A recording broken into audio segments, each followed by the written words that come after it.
শিক্ষার্থী বন্ধুরা, কেমন আছো তোমরা? আশা করি ভালো আছো।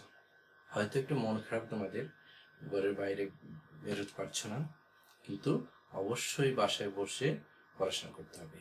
কোনোভাবেই সময় নষ্ট করা যাবে না, কারণ সামনে তোমাদের পরীক্ষা আছে। আর বাইরে গেলেই করোনা বা বিভিন্ন ধরনের সমস্যা তোমাদের হতে পারে। তোমার পাশেই যে করোনার আক্রান্ত রোগী আছে কিনা তুমি তো জানো না। সো তোমাদেরকে অবশ্যই বাসায় বসতে হবে। তো আজকে আমরা এসেছি রাজশাহী ডিভিশনাল অনলাইন স্কুলের পক্ষ থেকে তোমাদের সাথে বাংলাদেশ ও বিশ্ব পরিচয় বইয়ের দ্বিতীয় অধ্যায়ের পাঠ 2 অংশ থেকে। তার কথা না বাড়িয়ে আমরা সরাসরি ক্লাসে যাচ্ছি। আমরা আজকে পড়ব যে অত্যন্ত গুরুত্বপূর্ণ বিষয় অক্ষরেখা ও অক্ষরেখা নির্ণয় পদ্ধতি। তো তোমরা খাতা কলম এবং বই নিয়ে বসে পড়ো। আশা করি আমাদের ক্লাসটা অবশ্যই ভালো লাগবে। তো শুরুতেই আমরা পড়ছি নিরক্ষরেখা ও সমক্ষরেখা। তোমরা নিশ্চয়ই জানো যে কোনো একটি মানচিত্রের উত্তর পাশে অর্থাৎ উপরে থাকে উত্তর পাশ, ডান পাশে থাকে পূর্ব এবং বাম পাশে থাকে পশ্চিম এবং সর্বশেষ নিচে থাকে দক্ষিণ। তাহলে এই যে পৃথিবী, আমরা এই পাশে দেখব উত্তর, এসে দেখব দক্ষিণ। এখন দেখো যে আমরা নিরক্ষরেখা এবং সমাক্ষরেখা এটি কি বা কাকে বলে, নিরক্ষরেখা কোনটি? তাহলে দেখো যে পৃথিবীর পশ্চিম থেকে পূর্ব দিকে, একদম পৃথিবীর কেন্দ্র দিয়ে পশ্চিম থেকে পূর্ব দিকে যে রেখাটি অতিক্রম করেছে, যে কাল্পনিক রেখাটি অতিক্রম করেছে, সেই রেখাটিকেই বলা হয় নিরক্ষরেখা। আশা করি নিরক্ষরেখা বুঝতে পেরেছ। এবং এই নিরক্ষরেখার যে আশেপাশের অঞ্চল, এই অঞ্চলটাই কিন্তু নিরক্ষীয় অঞ্চল। এরপরে আমরা দেখব যে উত্তর মেরু, অর্থাৎ পৃথিবীর একদম সর্বশেষ উত্তর পাশের যে বিন্দুটি রয়েছে, সেই বিন্দুটি কিন্তু উত্তর মেরু। উত্তর মেরুকে আমরা আবার সুমেরু বলতে পারি। এবং এই সুমেরুর আশেপাশের অঞ্চলগুলোকে আমরা কি বলি? মেরু অঞ্চল। তাহলে আমরা সুমেরু অঞ্চল বুঝতে পেরেছি। এবার আমরা দেখি যে দক্ষিণ মেরু। একইভাবে পৃথিবীর সবচেয়ে দক্ষিণের যে বিন্দুটি রয়েছে তার নাম মেরুবিন্দু। অর্থাৎ এই মেরুর আশেপাশের যে অঞ্চলটি রয়েছে সেটি কিন্তু দক্ষিণ মেরু। অর্থাৎ দক্ষিণ মেরুর আশেপাশের অঞ্চলটিকে বলা হয় দক্ষিণ মেরু। দক্ষিণ মেরুকে আবার বলে কুমেরু। তাহলে আমরা এখানে আমরা কি বুঝলাম? যে নিরক্ষরেখাটা আমরা চিহ্নিত করতে পেরেছি এবং নিরক্ষীয় অঞ্চল চিহ্নিত করতে পেরেছি। আমরা উত্তর মেরু চিনেছি, উত্তর মেরু অর্থাৎ মেরু অঞ্চল চিনতে পেরেছি। আবার দক্ষিণ মেরু পড়েছি এবং মেরু অঞ্চলগুলো পড়েছি। এখন আমরা একটি সংজ্ঞা দেখি নিরক্ষরেখার সংজ্ঞাটি কি। অর্থাৎ দেখো, দুই মেরু থেকে সমান দূরত্ব, দুই মেরু থেকে উত্তর মেরু আর দক্ষিণ মেরু, দুই মেরু সমান দূরত্বে পৃথিবীকে পূর্ব পশ্চিমে বেষ্টন করে, অর্থাৎ পৃথিবীর কেন্দ্র দিয়ে পরিবর্তিত যে রেখায়, সেই রেখাটির নামই নিরক্ষরেখা। আশা করি সংজ্ঞাটি লিখে নিবে। সংজ্ঞাটি লিখে নাও। এরপরে আমরা আলোচনা করব পৃথিবীর অক্ষ। তোমরা চিন্তা করো যে পৃথিবীর অক্ষ কয়টি? পৃথিবীর অক্ষ যদি আমরা পৃথিবীকে দ্বিখণ্ডিত করে দেই, তাহলে দেখো পৃথিবী দ্বিখণ্ডিত হয়ে গেল। অর্থাৎ নিরক্ষরেখা যে আমরা শিখেছ, সেই নিরক্ষরেখার মাধ্যমে দ্বিখণ্ডিত হয়েছে। তার মানে উপরের অংশটি উত্তর মেরু এবং নিচের অংশটি দক্ষিণ মেরু। তাহলে আমরা নিশ্চয়ই বুঝতে পেরেছি মেরু কয়টি? 2টি, অর্থাৎ উত্তর মেরু এবং দক্ষিণ মেরু। এখন দেখো যে খুব মজার বিষয় হলো যে এই যে মেরু রেখাটি, এই রেখাটা আমরা কি দেখব? যে এই রেখাটি অক্ষরেখা। পৃথিবীর মানচিত্রে কোন স্থানের অবস্থান নির্ণয়ের জন্য পূর্ব পশ্চিমে যে কতগুলো কাল্পনিক রেখা অঙ্কন করা হয়েছে তাকে অক্ষরেখা বলা হয়। আগে পড়েছিলাম আমরা কি? নিরক্ষরেখা। আর এখন কি পড়েছি? অক্ষরেখা। তাহলে পৃথিবীর মানচিত্রে কোন স্থানের অবস্থান নির্ণয়ের পূর্বে জন্য পূর্ব পশ্চিম অর্থাৎ পূর্ব থেকে পশ্চিম দিকে যে কতগুলো কাল্পনিক রেখা অঙ্কন করা হয়েছে, তা আমরা নিরক্ষরেখা কিন্তু দেখেছিলাম একটি, কিন্তু এই যে কাল্পনিক পূর্ব থেকে পশ্চিমে যে কতগুলো কাল্পনিক, একটি কিন্তু নয়, নিরক্ষরেখা একটি, কিন্তু অক্ষরেখা কিন্তু একটি নয়। আমি একটু বোর্ডে তোমাদের দেখিয়ে দিই। এটি যদি পৃথিবী হয়, তাহলে এইটা যদি 0°, এই যে রেখাগুলো, অসংখ্য রেখাগুলো রয়েছে, অনেকগুলো রেখা রয়েছে, এই রেখাগুলোই কিন্তু, এই যে রেখাগুলো রয়েছে, এই রেখাগুলোই কিন্তু নিরক্ষরেখা, সরি, এগুলো হচ্ছে অক্ষরেখা। তাহলে অক্ষরেখা কিন্তু অনেকগুলো, আর নিরক্ষরেখা শুধু মাঝ বরাবর দিয়ে রেখে গিয়েছে। তোমরা নিশ্চয়ই এখন বুঝেছো। তাহলে অক্ষরেখা আর নিরক্ষরেখার মধ্যে আমরা পার্থক্য বুঝতে পেরেছি, যে এটা কেন্দ্র দিয়ে অতিক্রম করবে পূর্ব থেকে পশ্চিম দিকে, সেইটির নাম নিরক্ষরেখা, এবং অন্যান্য যে কাল্পনিক রেখাগুলো রয়েছে সেগুলোর নাম অক্ষরেখা, কিন্তু নিরক্ষরেখা নয়। তাহলে এখানে কিন্তু প্রমাণিত হয়েছে যে নিরক্ষরেখা কিন্তু সবচেয়ে বড়, এবং মজার ব্যাপার হলো এই নিরক্ষরেখা কিন্তু চাকার মতো গোল, অথবা চুরির মতো গোল, তোমরা যে কোনো একটা গোলাকার বস্তু চিন্তা করো। কারণ আমরা যদি একটা অ্যাপেল নিই, অ্যাপেলের মাঝ বরাবর যদি একটা স্লাইস করি, তাহলে কি হবে? এটা চাকার মতো দেখা যাবে। তাহলে আমরা বলতে পারি না যে নিরক্ষরেখাটি বৃত্তাকার, একদম সোজা বৃত্ত, গোলাকার। ওকে, তো আমরা এখানে কি শিখেছি, যে পৃথিবীর অক্ষ দুইটি, একটি উত্তর অক্ষ আর একটি দক্ষিণ অক্ষ। এখন তোমাদের প্রশ্ন আসতে পারে যে পৃথিবীর অক্ষ যদি হয়, এইখানে যদি অবস্থান কোনো একটি দেশের অবস্থান হয়, তাহলে এটাকে আমরা কোন অক্ষে বলবো? উত্তর অক্ষে। যদি এখানে হয়, এটিও কিন্তু উত্তর অক্ষে। একদম উপরে যদি হয়, এখানে কিন্তু উত্তর অক্ষে। আমরা কখনোই বলবো না উত্তর পশ্চিম অক্ষে, উত্তর পূর্ব অক্ষে, কারণ অক্ষ একটি, হয় পূর্ব অক্ষে আর নয়। আবার একইভাবে যে দক্ষিণ অক্ষে যদি এখানে হয়, এটা দক্ষিণ অক্ষে বলবো আমরা, দক্ষিণ পশ্চিম অক্ষ, দক্ষিণ পূর্ব অক্ষ এটা কিন্তু বলবো না। ক্লিয়ার সবাই? আমরা যাই, তাহলে এর পরের অংশটুকু তোমরা জানো, যে সমক্ষরেখা, নিরক্ষরেখা, পূর্ণবৃত্তাকার আমরা বোর্ডে বুঝিয়েছি। এখন দেখো পৃথিবীর কৌণিক দূরত্ব কত। আমার স্ক্রিনে একটা কোণ দেখি, এই কোণটা তোমরা সবাই চেনো, এটা কত ডিগ্রি কোণ বলো? 90°। তাহলে দেখো যে এই কোণের মতো যদি আমরা পৃথিবীর একটা অংশ কেটে নিই, তাহলে এটার মান কত ডিগ্রি? 90°। আমরা যদি আরেকটি কোণ দিয়ে দেই, তাহলে 90° এবং 90°, তার মানে 90° আর 90° মিলে কত ডিগ্রি কোণ? 180° কোণ। তাহলে উত্তর অক্ষে কত ডিগ্রি কোণ উৎপন্ন হবে? 180°। একইভাবে যদি নিচের অক্ষ আমরা দুটি দিয়ে দেই, কত হবে? অর্থাৎ সম্পূর্ণ অংশটি কি হবে? 90°, 90°, 180°, 180° আর 180° মিলে 360°। তাহলে পৃথিবীর কেন্দ্র উৎপন্ন কোণ 360°। আমার বৃত্তের যে কৌণিক মান কত ডিগ্রি? 360°। আচ্ছা, এই 360°কে আমরা আবার ডিগ্রি, মিনিট, সেকেন্ড মনে রাখতে হবে। এটা কিন্তু সময় না, এটা কিন্তু দূরত্ব একক। এটা ডিগ্রিতে, মিনিটে এবং সেকেন্ডে। এটা আমরা জানি যে 1 ডিগ্রি সমান সমান 4 মিনিট, আবার 1 মিনিট সমান সমান 4 সেকেন্ড। আর আমরা সময়ের ক্ষেত্রে কি বলি?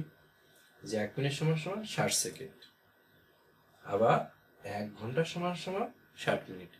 আমি লিখে দিই, 1 ডিগ্রি সমান সমান 4 মিনিট, আবার 1 মিনিট সমান সমান 4 সেকেন্ড। দেখো, এটা কিন্তু মনে রাখতে হবে, কারণ আমরা গাণিতিক সমস্যা যখন সমাধান করতে যাব, তখন কিন্তু এটি তোমাদের মনে রাখতে হবে। এরপরে আমরা বলি পৃথিবীর বিভিন্ন কাল্পনিক রেখা। এই রেখাগুলো সবগুলোই কাল্পনিক, কিন্তু খুব ইম্পর্টেন্ট কয়েকটা রেখা তোমাদেরকে অবশ্যই জানতে হবে। তাহলে প্রথমে দেখো, এটা কিন্তু আমরা জানি 0°, এটার নাম কি? নিরক্ষরেখা। তাহলে নিরক্ষরেখার আশেপাশের অঞ্চলগুলো তোমরা এর মধ্যেই শিখে ফেলেছো, সেটার নাম নিরক্ষীয় অঞ্চল। আবার দেখো 23.5°, এটার নাম কি? কর্কট ক্রান্তি রেখা। এই অঞ্চলে খুব মজার ব্যাপার হলো, দেখো যে এই অঞ্চলে যারা বসবাস করে তারা কিন্তু সারা বছর সূর্যের তাপ পায়। কেন সূর্যের তাপ পায়? যে সারা বছর তাদের উপরে সূর্য লম্বভাবে তাপ দেয়। এবং তোমরা নিশ্চয়ই জানো যে এই অঞ্চলের বসবাস যারা করে তাদের কিন্তু শারীরিক গঠনও অনেকটাই কৃষ্ণাকার, তার শারীরিক বর্ণ। আবার এই অঞ্চলে কিন্তু দেখো যে আমরা বসবাস করি, আমরা কিছু কৃষ্ণাঙ্গ আছি, আবার কিছু বিভিন্ন মিশ্র, অর্থাৎ এখানে কিন্তু মিশ্র। আবার ঠিক দক্ষিণে যদি আমরা দেখি যে 23.5 ডিগ্রি, এটার নাম হচ্ছে মকর ক্রান্তি রেখা। তাহলে কিন্তু এই তিনটে জিনিস মনে রাখতে হবে। 23.5 ডিগ্রি উত্তর অক্ষরেখার নাম কর্কট ক্রান্তি রেখা, 23.5 ডিগ্রি দক্ষিণ অক্ষরেখার নাম মকর ক্রান্তি রেখা। এবং আর একটা জিনিস তোমাদেরকে প্রশ্ন অনেক সময় আসে, ক্রান্তি অঞ্চল বর্ণনা করো। তাহলে ক্রান্তি অঞ্চল কয়টি? দুইটি, কর্কট ক্রান্তি অঞ্চল, মকর ক্রান্তি অঞ্চল। এটা কিন্তু আমাদের খুব মনে রাখতে হবে। এবং এই আশেপাশের অঞ্চলগুলোকে বলা হয় ক্রান্তি অঞ্চল। তা আমরা কিন্তু ক্রান্তি অঞ্চলে বসবাস করি, যা আমরা দেখি যে আমাদের অনেক শীতও নয়, অনেক গরমও নয়, অর্থাৎ অর্ধেক আমরা শীত ভোগ করি এবং অর্ধেক গরম। আবার যারা একদম মেরুতে বসবাস করে তাদের শুধু ঠান্ডা, আবার এই মেরুতে যারা বসবাস করে ঠান্ডা। এগুলো কিন্তু চরম ভাবাপূর্ণ। তাহলে চরম ভাবাপূর্ণ একদম নিচে, একদম উপরে, মাঝখানে কিন্তু চরম ভাবাপূর্ণ, এখানে শুধু গরম। আর এই দুইটি অঞ্চল কিন্তু সমভাবাপূর্ণ, অর্থাৎ কিছু অংশ শীত, কিছু সময়টা গরম। এই জন্য কিন্তু আমাদের মনে রাখতে হবে যে আমরা এইটা কেন পড়বো, পৃথিবীর কাল্পনিক রেখাগুলো আমাদেরকে জেনে লাভ কি হবে, অর্থাৎ অক্ষরেখাগুলো আমরা জেনে আমাদেরকে লাভ হবে যে পৃথিবীর অবস্থানটা কিন্তু আমরা খুব সহজেই নির্ণয় করতে পারবো। আশা করি এই অংশটা তোমাদের কাছে পরিষ্কার হয়েছে। এরপরে আমরা দেখব যে কোন স্থানের অক্ষাংশ নির্ণয় পদ্ধতি, কিভাবে আমরা অক্ষাংশ নির্ণয় করব। যে বাংলাদেশ দ্রাঘিমাংশ এবং অক্ষাংশে আছে, সেটা কিন্তু আমরা কিভাবে নির্ণয় করবো। দেখো, পৃথিবীর অক্ষরেখা, এটা পৃথিবীর অক্ষরেখা। এখন দেখো যে এই অক্ষরেখা, আমরা এইটাকে বলেছিলাম, এটার নাম কি? নিরক্ষরেখা। এখানে দেখো নিরক্ষরেখার উপর এই যে কোণটি হয়েছে, এই কোণটি কত ডিগ্রি আছে? 46 ডিগ্রি। 46 ডিগ্রি। তাহলে এই অঞ্চলে যে কোনো জায়গায় বসবাস করলে তাকে আমরা কি বলবো? বলবো যে 46 ডিগ্রি উত্তর অক্ষাংশে অবস্থিত। এখন প্রশ্ন আসতে বলে যে অক্ষাংশ কেন বলা হতো, অর্থাৎ অক্ষের অংশকে আমরা অক্ষাংশ বলি। তোমরা ব্যাকরণে পড়েছো ষষ্ঠী তৎপুরুষ সমাস, অক্ষের অংশ অক্ষাংশ। যেহেতু উত্তরের একটি অক্ষ, তার নাম ছিল উত্তর অক্ষ, তাহলে এর অংশ যদি হয় এটাকে আমরা বলবো অক্ষাংশ। কত অক্ষাংশ? 46 ডিগ্রি উত্তর অক্ষাংশে অবস্থিত। এখন দেখো যে এটা কেন হলো, যে এই যে 90 ডিগ্রি যে কোণ উৎপন্ন হয়েছে, যে এই দিকেও থেকে কিন্তু 46, আবার এদিকেও যদি আমরা চিন্তা করি এটাও কিন্তু 46। দেখো আমি বোর্ডে দেখাচ্ছি আবার।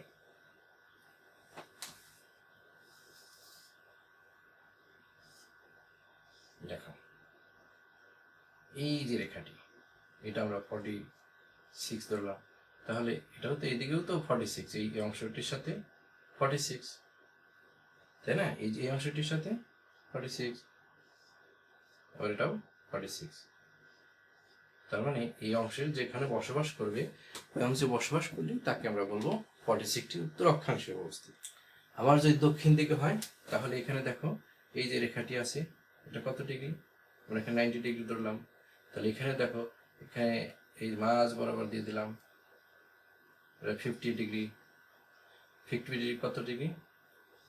অর্থাৎ এটা কিন্তু 50 ডিগ্রি দক্ষিণ অক্ষাংশে অবস্থিত। আশা করি পরিষ্কার হয়েছে। এটাকে আমরা কি বলবো? অর্থাৎ এই অঞ্চলে যারা বসবাস করবে সবাই 50 ডিগ্রি দক্ষিণ অক্ষাংশে অবস্থিত। এরপরে আমরা আসি, দেখানো হয়েছে 60 ডিগ্রি, তার মানে এই অঞ্চলে যারা বসবাস করবে দুই পাশেও, তারা কত ডিগ্রি? 60 ডিগ্রি। আবার এখানে কত ডিগ্রি? 40 ডিগ্রি নিচের দিকে, এখানে দেখবে 90 ডিগ্রি। ওকে, আশা করি বোঝা গেছে। এখন দেখো পরের আরেকটি অংশ, দ্রাঘিমা রেখা। অক্ষরেখা এবং দ্রাঘিমা রেখার মধ্যে যদি তোমাদের কনফিউজ হয়ে যায়, আমরা একটা বুদ্ধি শিখিয়ে দিই, তারকা রেখা অথবা দাঁড়িয়ে থাকা রেখা। যে রেখাটা দাঁড়িয়ে থাকে, আজকে আমি দাঁড়িয়ে আছি, দেখো দাঁড়িয়ে আছি, তাহলে সোজা এই রেখাগুলো কিন্তু সোজা উপর দিকে যাবে। এই রেখাটির নাম দ্রাঘিমা রেখা। তাহলে দ্রাঘিমা রেখা কি একটি? অনেকগুলো দ্রাঘিমা রেখা রয়েছে। এখন দেখো, আমি শুরুতেই বলেছিলাম যে পৃথিবীর যখন উপর পাশে থাকবে মানচিত্রের, সেটাকে আমরা কি বলবো? উত্তর। নিচে থাকলে দক্ষিণ, ডান পাশে পূর্ব, আর বাম পাশে পশ্চিম। তাহলে দেখো দ্রাঘিমা রেখাটি কোন দিক থেকে?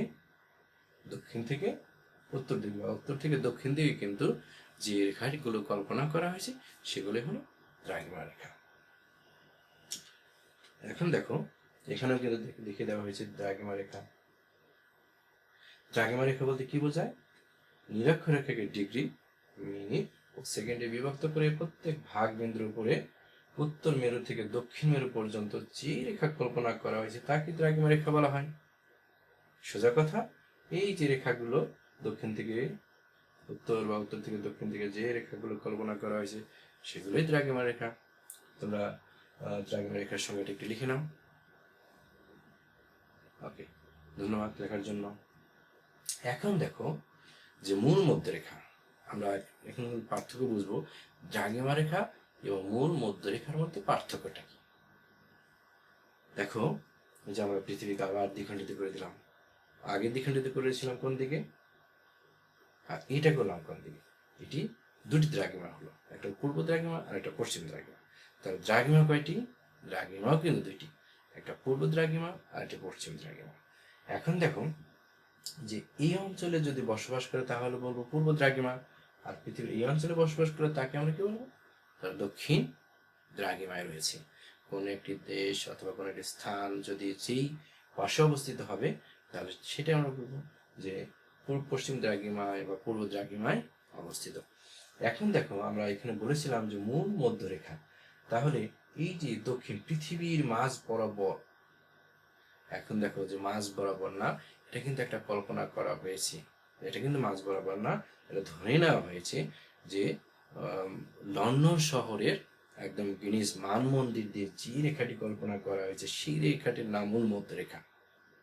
এটা কিন্তু পৃথিবীর মাঝখানে নাও হতে পারে, কিন্তু এটা কল্পনা করা হয়েছে যে পৃথিবীর মাঝ বরাবর, ওখান থেকেই টাইমটা নির্ণয় করা হয়েছে। কোথা থেকে? লন্ডন শহরের গিনিস মান মন্দির থেকে। তাহলে মধ্যরেখা লন্ডন শহরের উপকণ্ঠে গিনিস মান মন্দিরের উপর দিয়ে উত্তর মেরু থেকে দক্ষিণ মেরু পর্যন্ত যে রেখা কল্পনা করা হয়েছে তাকে মূল মধ্যরেখা বলা হয়। তাহলে মূল মধ্যরেখা আর দ্রাঘিমা রেখার মধ্যে মূল পার্থক্যটা কি?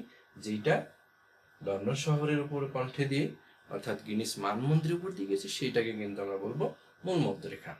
আর অন্যান্য যে রেখাগুলো রয়েছে উপর থেকে, অর্থাৎ উত্তর থেকে দক্ষিণের দিকে যে রেখাগুলো রয়েছে সেটি দ্রাঘিমা রেখা। আশা করি পরিষ্কার হয়েছে। এখন দেখো যে পৃথিবীর দ্রাঘিমা সম্পর্কে খুব ইম্পর্টেন্ট কয়েকটা তথ্য জেনে নাও। যে 360 ডিগ্রি দ্রাঘিমাকে সমান দুই ভাগে, অর্থাৎ 180 ডিগ্রি পূর্ব এবং 180 ডিগ্রি পশ্চিম, দুটি দ্রাঘিমায় ভাগ করা হয়েছে। এরপরে দেখো সর্বোচ্চ দ্রাঘিমা কত হতে পারবে? 180 ডিগ্রি হতে পারবে। 1 ডিগ্রি দ্রাঘিমার জন্য সময় পার্থক্য কয় মিনিট? 4 মিনিট। প্রত্যেক দ্রাঘিমা রেখার দৈর্ঘ্য কত? সমান। প্রত্যেক দ্রাঘিমা রেখা দৈর্ঘ্য সমান। এইটা কিন্তু ইম্পর্টেন্ট, কারণ এটাকে আমরা বলেছিলাম যে যখন অক্ষরেখা বলেছিলাম যে মূল অক্ষরেখা অর্থাৎ নিরক্ষরেখাটি কিন্তু সবচেয়ে বড়, আস্তে আস্তে ছোট হয়ে গেছে, আবার বড়, আবার ছোট। এখানে কিন্তু প্রত্যেকটি দ্রাঘিমা রেখা সমান। এটা কেন হচ্ছে আমি তোমাদের একটু বোর্ডে দেখিয়ে দিই। এই রেখাটি যে, অর্থাৎ এটা কিন্তু আমরা অ্যাপেল চিন্তা করি, অ্যাপেলকে মাঝ বরাবর যদি এই দিকে কাটি তাহলে দেখো এগুলো কিন্তু সবগুলোই সমান সমান হবে। যে দিকেই থেকে কাটি একই ধরনের স্লাইস হবে, আর এই দিকে কাটলে কিন্তু মাঝখানটা বড় আস্তে ছোট দিকে হয়ে যাবে। এইটাই কিন্তু মূল মেসেজ। আশা করি বুঝতে পেরেছো। এবার দেখো দ্রাঘিমা রেখার সাহায্যে স্থানীয় সময় নির্ণয় করা যায়, অর্থাৎ দ্রাঘিমা রেখার সাহায্যে স্থানীয় সময়, যে আমাদের আমি যেখানে দাঁড়িয়ে কথা বলছি এখানকার স্থানীয় সময় কত, অবশ্যই সময় নির্ণয়ের ক্ষেত্রে তোমাদের এই দ্রাঘিমা রেখাটি খুবই গুরুত্বপূর্ণ। আর অক্ষরেখা কিসের ক্ষেত্রে? অবস্থান। দ্রাঘিমা রেখা অর্ধবৃত্তাকার হয়ে থাকে। দেখো আরেকটি গুরুত্বপূর্ণ তথ্য, আমরা নিরক্ষরেখাগুলো বলেছিলাম বা অক্ষরেখাগুলো কিন্তু ছিল বৃত্তাকার, আর এটা কিন্তু অর্ধবৃত্তাকার, অর্থাৎ একদম সম্পূর্ণ বৃত্ত নয়, অর্ধবৃত্তাকার, চাঁদার মতো দেখতে। তোমরা চাঁদা দেখেছো না? সেই চাঁদার মতো 180 ডিগ্রি। দেখো চাঁদার মান কত? 180 ডিগ্রি। আশা করি এই অংশটুকু তোমাদের কাছে ক্লিয়ার হয়েছে। এবার আমরা চিন্তা করি যে কোন স্থানে দ্রাঘিমা নির্ণয় পদ্ধতি, কিভাবে আমরা দ্রাঘিমাটা নির্ণয় করব। এখন দেখো যে একদম পৃথিবীর উপর পাশে চিন্তা করো, এই অংশে আমরা ধরেছি এই যে মাঝখানে দেখো এখানে কত ডিগ্রি? 90 ডিগ্রি পূর্বে, এটা সর্বোচ্চ 180 ডিগ্রি। এখানে দেখো 0 ডিগ্রি। এটা যদি আমরা নিরক্ষরেখা ধরি তাহলে কি হচ্ছে? আস্তে আস্তে বেড়ে যাচ্ছে, 180 ডিগ্রি হবে। আবার এই দিক দিয়ে গেলে আস্তে আস্তে বেড়ে বেড়ে এদিকে 80 ডিগ্রি। তোমাদেরকে প্রথম মেসেজ দিয়েছিলাম, আমি বলেছিলাম যে সর্বোচ্চ দ্রাঘিমা কত? 180 ডিগ্রি। দেখো এইদিকে যখন যাবে অর্থাৎ পূর্ব দ্রাঘিমা সর্বোচ্চ 180 ডিগ্রি, আবার পশ্চিম দ্রাঘিমা কিন্তু সর্বোচ্চ 180 ডিগ্রি। দুটি কিন্তু একই জায়গায় অবস্থান করছে। এখন দেখো কিভাবে আমরা সময় নির্ধারণ করব। যে এইটাকে যদি আমরা 0 ডিগ্রি কল্পনা করি, এখানে দেখো 0 ডিগ্রি কল্পনা করা হয়েছে, তো এইদিকে যখন যাব এইদিকে, তখন এটি কত ডিগ্রি হবে? এখানে কত কত ডিগ্রি কোণ? ধরো 30 ডিগ্রি কোণ। এখানে কত ডিগ্রি? 60 ডিগ্রি। তার 90 ডিগ্রি। এই যে পৃথিবী যদি এই স্থানে অবস্থিত হয় তাহলে আমরা কি বলবো? 60 ডিগ্রিতে অবস্থিত। তাহলে পৃথিবী সর্বোচ্চ দ্রাঘিমা কত? একটা পাশে 60 ডিগ্রি, এবার অর্থাৎ 60 ডিগ্রি পূর্বে এবং 60 ডিগ্রি পশ্চিম। তোমাদের একটা প্রশ্ন আসতে পারে যেখানে মাইনাস কেন? এই প্রশ্নটি তোমাদের আসতে পারে, মাইনাস কেন? মাইনাস এজন্যই যে যখনই এখানে যত পূর্ব দিকে যাব তাহলে সময়টা হবে প্লাস, আর যতই পশ্চিম দিকে আসবো সময়টা হবে মাইনাস। প্লাস মাইনাসের ব্যাপারটা খুবই সহজ। এই যে রমজান শুরু হয়েছে, তো রমজান যখন আমরা ইফতার করতে বসি, দেখো ঢাকার আজান আর রাজশাহীর আজান কিন্তু একসাথে হচ্ছে না। ঢাকার আজানটা আগে হচ্ছে। কেন ঢাকার আগে আজানটা আগে হচ্ছে? যে ঢাকা আগে সূর্যোদয় হয়েছে এবং সূর্যটা অস্ত যাবে আগে, অর্থাৎ সূর্য যখনই পূর্ব দিকে যাবে সময়টা প্লাস, এই সময় বর্তমান সময়ের থেকে সময়টা যোগ করতে হবে। আবার যত ওই পিছনের দিকে অর্থাৎ পশ্চিম দিকে যাবে তখন কিন্তু সময়টা মাইনাস হবে। যেমন সৌদি আরব আমাদের থেকে 3 ঘন্টা পিছিয়ে আছে, ইন্ডিয়ার কথা বলে আমাদের থেকে আধা ঘন্টা পিছিয়ে আছে। কারণ আমাদের দেশ থেকে ইন্ডিয়া, পাকিস্তান, সৌদি আরব এই সমস্ত দেশ বা লন্ডন এরা কিন্তু পিছিয়ে অর্থাৎ পশ্চিম পাশে অবস্থিত। আবার আমাদের দিকে সামনের দিকে পূর্ব দিকে যাওয়া জাপান, তারপর দক্ষিণ কোরিয়া, উত্তর কোরিয়া, এই সমস্ত দেশ কিন্তু আমাদের থেকে তারা প্লাস টাইমে আছে। আশা করি প্লাস মাইনাসের বিষয়টি বুঝেছ। এরপর দেখো বিভিন্ন স্থানের সময় পার্থক্যের কারণটা কি। আমরা এখন দেখি যে এটা একটা সূর্য। এখন দেখো ইংল্যান্ডে ইংল্যান্ডে 3টা, বিকেল 3টা। আবার যখন সূর্য এখানে আসবে সন্ধ্যা 6টা। আবার এখানে যখন যাবে কয়টা হবে? দেখো ইংল্যান্ডের সময়টা আমরা দেখি রাত 9টা বাজবে। এবার দেখো ইংল্যান্ডের সময় একদম মিডনাইট, অর্থাৎ সূর্যের এই পাশে থাকলে এই অংশটি দিন, এই অংশ থাকে রাত। তাহলে এই বিষয়টি তোমাদের ক্লিয়ার হয়েছে যে বিভিন্ন স্থানের সময় পার্থক্য। কারণ আমি বলেছিলাম যে যতই পূর্ব দিকে যাব সূর্যটা ততই কি হবে? যত পূর্ব দিকে যাব সূর্য আগে উদিত হবে এবং আগে অস্ত যাবে, অর্থাৎ সময়টা প্লাস হবে। ওকে, এখন দেখো দ্রাঘিমা নির্ণয় পদ্ধতি। দ্রাঘিমা সাধারণত 2ভাবে নির্ণয় করা যায়। একটা কি স্থানীয় সময় নির্ণয়টা কি করে? সূর্য মাথার উপরে যখন আসে, দেখো ভূপৃষ্ঠের বিভিন্ন স্থানে ভিন্ন ভিন্ন সময় সূর্যের সামনে আসে। যে সময় স্থান সূর্য ঠিক মাথার উপরে আসে তখন 12টা ধরে আমরা স্থানীয় সময় নির্ণয় করতে পারি। আমি একটি উদাহরণ সহ বলি। তোমাদের অনেক সময় মনে হতে পারে যে অনেক সময় সূর্য তো মাথার উপরে আসে না, তাহলে আমি রাত দুপুর 12টা কিভাবে বলবো? যেমন শীতকালে একদম হেলে সাইড দিয়ে চলে যায়। তো এটার মূল ব্যাপারটি হলো যে সূর্যের সর্বোচ্চ উন্নতি, সর্বোচ্চ উন্নতি। আমি বোর্ডে একটু দেখো, সর্বোচ্চ উন্নতি। ধরো পৃথিবী অর্থাৎ সূর্য যখন এই পাশে আসে, এটা হলো সর্বোচ্চ, তাহলে এখানে কয়টি? 12টা। আবার এখানে যখন আসবে তখনও 12টা। শীতকালে এই যে অত উপর দিকে ওঠে না, কিন্তু সর্বোচ্চ উন্নতি। ব্যাপার হলো এটা ঠিক মাথার উপরে আসে, মানে সর্বোচ্চ উন্নতি যে হয় সেই ব্যাপারটি হলো সূর্যের সর্বোচ্চ উন্নতি। অর্থাৎ এই যে মাথার উপরে সর্বোচ্চ উন্নতি যখন ঘটবে তখন আমরা 12টা ধরে সময় নির্ণয় করি, যে এখন সবচেয়ে উপরে এসেছে, এখন সময় 12টা, আস্তে আস্তে আস্তে টাইম বেড়ে যাবে। আবার যখন সময় 12টার আগে, কত ঘন্টা আগে আছে, তাহলে 11টা, 1 ঘন্টা আগে থাকলে 11টা, 2 ঘন্টা আগে থাকলে 10টা, এইভাবে স্থানীয় সময় নির্ণয় করা হয়। তাহলে দ্রাঘিমা নির্ণয় পদ্ধতি একটা হলো ঠিক সূর্য দেখে, সূর্য দিয়ে আমরা নির্ণয় করতে পারি। এরপরে দেখো সেক্সট্যান্ট যন্ত্রের মাধ্যমে আমরা কি করি, গ্রিনিচ সময়ের মাধ্যমে, অর্থাৎ গ্রিনিচের দ্রাঘিমা 0 ডিগ্রি, গ্রিনিচ মান মন্দিরের যে সেটা কত ডিগ্রি ধরেছি? 0 ডিগ্রি। গ্রিনিচের ঠিক সময় ক্রোনোমিটার ঘড়ির মাধ্যমে জানা যায়, যে ক্রোনোমিটার আছে ঘড়ি, তার মাধ্যমে জানা যায়, এবং সেক্সট্যান্ট যন্ত্রের সাহায্যে সূর্যের অবস্থান নির্ণয় করা যায়। তো এই সেক্সট্যান্ট যন্ত্রের সাহায্যে সর্বোচ্চ উন্নতি যখন হবে তখন ওই ঘড়িতেই কিন্তু বোঝা যাবে যে কয়টা বাজে?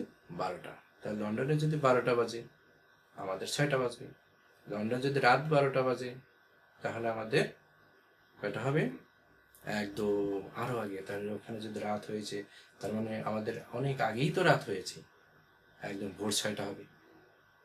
আমাদের যদি ভোর 6টা হয়, তার মধ্যে রাত 12টা। বুঝতে পেরেছ? আচ্ছা, এখন দেখো দ্রাঘিমা ও সময় নির্ধারণ কিভাবে করা হয়। পৃথিবীর কেন্দ্রে কোণের পরিমাণ 360 ডিগ্রি। এই কৌণিক দূরত্ব আবর্তন করতে পৃথিবী ঘুরে আসতে সময় লাগে 24 ঘন্টা। তো 24 ঘন্টাকে আমরা যদি 60 দিয়ে গুণ দিই, মিনিট বানিয়ে দিই, তাহলে 1440 মিনিট সময় লাগে। এরপরে দেখো, সুতরাং পৃথিবী 1 ডিগ্রি ঘুরে কত? 4 মিনিটে। কারণ 1440 কে যদি আমরা 360 ডিগ্রিতে ভাগ দিই, তাহলে এই যে ভাগ ফলটি থাকবে সেটি কিন্তু মিনিট, অর্থাৎ প্রতি ডিগ্রির জন্য সময়ের পার্থক্য 4 মিনিট। আমরা উল্টো দিকেও কিন্তু লিখতে পারি যে কি, প্রতি 1 ডিগ্রি দ্রাঘিমা সময়ের জন্য পার্থক্য হয় 4 মিনিট। আবার বলতে পারি 4 মিনিট সময়ের পরে 1 দ্রাঘিমা অতিক্রম করবে, তাই না? ব্যাপারটা কি আশা করি পরিষ্কার হয়েছে। আমরা যখন শুরুতেই বলেছিলাম যে 1 ডিগ্রি সমান সমান 4 মিনিট, আবার 1 মিনিট সমান সমান 4 সেকেন্ড, যে বলেছিলাম যে 1 ডিগ্রি সমান সমান 4 মিনিট কিভাবে হয়েছে, আশা করি এই অংশটি পরিষ্কার হয়েছে। আচ্ছা, তো আজকের মতো পড়া এতটুকুই। আশা করি তোমরা বাসায় প্র্যাকটিস করবে। এখন যে এতক্ষণ পড়াশোনা করলাম, যে এখন তোমরা বুঝতে পারো কিনা পৃথিবীর কেন্দ্রে কৌণিক দূরত্ব কত? খুবই সহজ, বৃত্তের কৌণিক মান কত? তাহলে তোমরা বলতে পারবে। অক্ষাংশ দ্রাঘিমাংশ ব্যাখ্যা করো, যে একটা অক্ষাংশ আর একটা হলো দ্রাঘিমাংশ। অক্ষ কয়টি, দ্রাঘিমা কয়টি, ব্যাপারটা মনে রাখলেই তোমরা কিন্তু পারবে। আরেকটি দেখো, যে পৃথিবীর বিভিন্ন স্থানের সময় পার্থক্যের কারণ কি। যেমন বলেছি যে বাংলাদেশের সময়, ইন্ডিয়ার সময়, পাকিস্তানের সময়, সৌদি আরবের সময়, তারপরে লন্ডনের সময়, জাপানের সময়, এই যে পার্থক্যগুলো কেন হচ্ছে বলো, আশা করি পারবে। তোমাদের ছোট্ট একটা বাড়ির কাজ দিয়ে দেই, স্থানীয় সময় ও প্রমাণ সময়ের পার্থক্য বর্ণনা করবে। এই পড়াটা অবশ্যই তোমরা করে রাখবে। আশা করি তোমরা খুবই সহজভাবে উত্তর দিতে পারবে। তোমাদের যদি আর কোনো প্রশ্ন থাকে অবশ্যই আমাদের কমেন্ট বক্সে